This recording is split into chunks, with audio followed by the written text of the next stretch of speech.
वरून की वर्षभर तू जिनियसच्या माध्यमाने ओपन बुक टेस्ट पेपर सोडवले, त्याचा काय फायदा तुला झाला असं वाटतं? त्याचा फायदा असा झाला की ओपन बुक टेस्ट मध्ये आपल्याला टेक्स्ट बुक रिडिंग करा लागते, जेणेकरून आपली वाचनाची स्किल्स वाढते आणि ते वाचून आपण आपल्या मनाने लिहितो.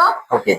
आणि तसंच आपण एक्झाम मध्ये पण आपल्या मनाने लिहू शकतो. अरे वा, चला त्या प्रश्नपत्रिकांचा काही फायदा झाल्यासारखा वाटतो का बोर्ड एक्झाम मध्ये? हो, प्रश्नपत्रिकांमधून क्वेश्चन डायरेक्ट उचलून आले असेच वाटले. अरे वा, म्हणजे बरेच असे क्वेश्चन होते की जे प्रश्नपत्रकांशी आपल्या क्वेश्चन पेपरशी मॉडेल क्वेश्चनशी जुळणारे होते असं वरूनचं म्हणणं आहे. सेंटरच्या बोर्ड परीक्षेचा पण जिनियस कडून खूप फायदा झाला, कारण की बोर्डचा तो एक्झाम फिअर असतो, तो सेंटरचा असतो, तो माझा मिटून गेलता फिअर पूर्ण. बिलकुल, तो फिअरच राहिला नव्हता. मग जिनियस हा प्रोग्राम इतर विद्यार्थ्यांनी लावला पाहिजे का, तू काय सांगशील वरून? हो, मी तर म्हणतो लावला पाहिजे, कारण की आपण सेल्फ स्टडीची आदत आपल्याला जिनियस मुळेच लागली आहे. मला तर जिनियस मुळे सेल्फ स्टडीची आदत लागली. चला वा.